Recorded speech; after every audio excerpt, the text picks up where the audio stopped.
Now, where Israeli Prime Minister Benjamin Netanyahu has chosen former Navy commander Eli Sharvit as the next chief of Shin Bet, the domestic security agency. Sharvit served in the military for 36 years. As Navy commander, he led operations against Hamas, Hezbollah and Iran. His appointment comes amid controversy.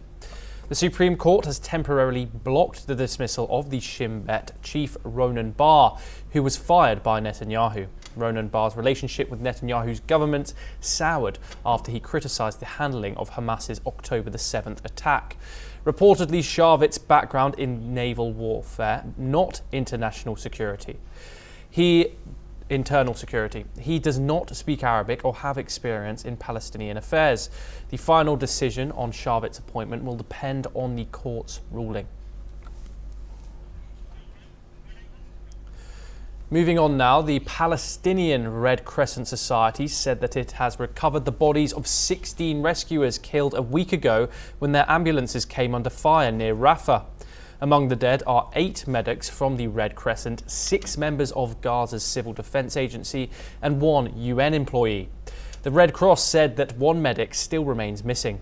The Red Crescent also accused the Israeli authorities of refusing to allow search operations to locate its crew. The Red Cross has expressed outrage, calling the attack a violation of international humanitarian law. It said that humanitarians must be protected, adding that ambulances were clearly marked. Israel's military admitted firing upon the vehicles, but said that they were suspicious. It claimed that Hamas and other terrorist groups have used ambulances for plotting attacks. This incident comes amid ongoing Israeli strikes in Gaza, with hundreds killed since the Israeli military resumed operations in mid-March. Meanwhile, the United Nations also condemned this action. Let's take a listen in to what the director of the Gaza hospitals, the executive director of the Red Crescent and the UN official had to say. اليوم نقف أمام جريمة كبيرة بكل المقاييس، جريمة تندى لها جبين العالمية أجمع، جريمة قتل فيها 10 من ضباط الإسعاف والدفاع المدني على مرأى ومسمع العالم بإصابات وقاتلة مباشرة وبإطلاق نار مباشر، وهم في سياراتهم، سيارات الإسعاف وسيارات الدفاع المدني، ذاهبون لإنقاذ الأرض.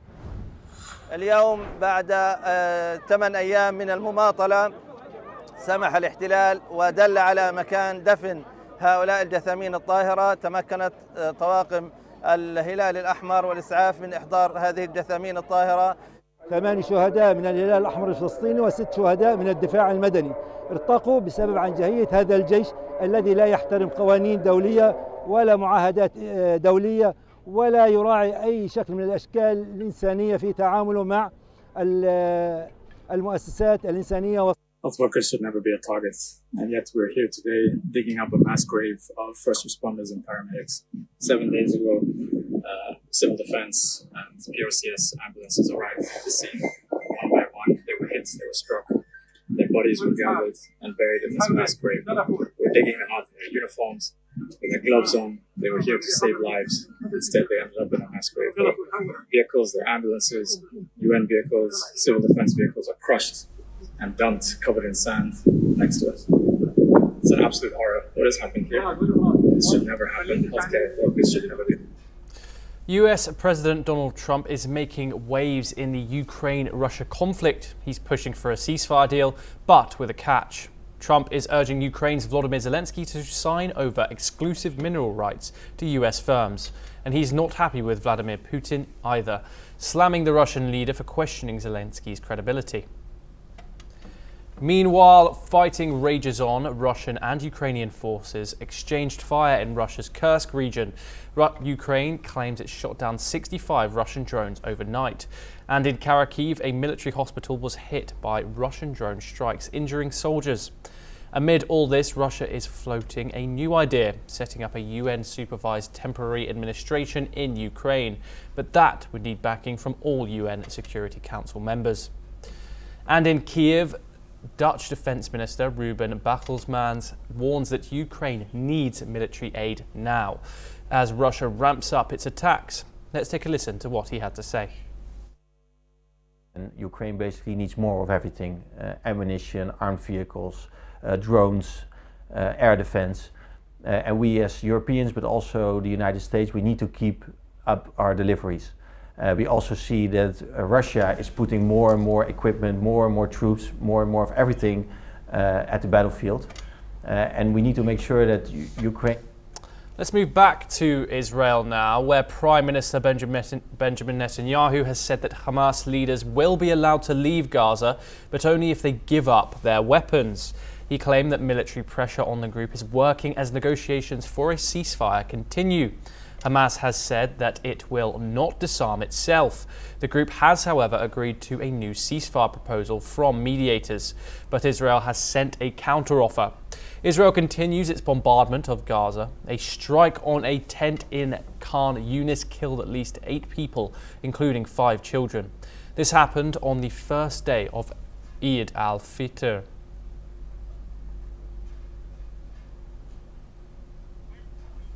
Israeli Prime Minister Benjamin Netanyahu met with Greek Prime Minister Kyriakos Mitsotakis in Jerusalem. Netanyahu had stated that the two would discuss security challenges and defence cooperation, as well as economic opportunities.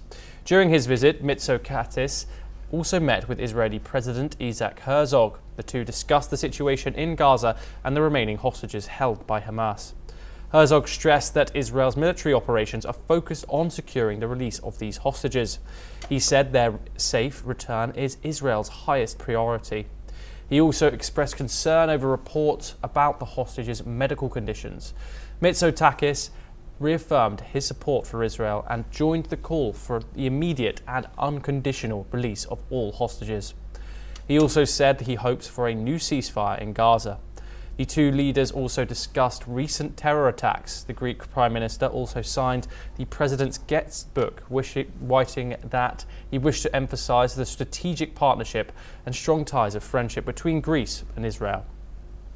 Let me add my voice to those who call for the immediate and unconditional release of all the hostages. But let me also add my voice to those who express a sincere hope that as quickly as possible there will be a new ceasefire in Gaza, and that finally the release of the hostages will be accompanied by a framework that will allow us all to think about the day after. US airstrikes reportedly hit areas around Yemen's rebel-held capital Sana'a overnight, with at least 1 person killed and 4 others injured, according to Houthi sources. The airstrikes, which are part of a broader American campaign that began in mid-March, followed earlier strikes and targeted what the Houthis suggest are military or intelligence sites. The US operation under President Trump appears more extensive than previous actions under President Biden, now targeting Houthi personnel and urban areas. The airstrikes came after the Houthis threatened to resume attacks on Israeli ships due to Israel's blockade on Gaza.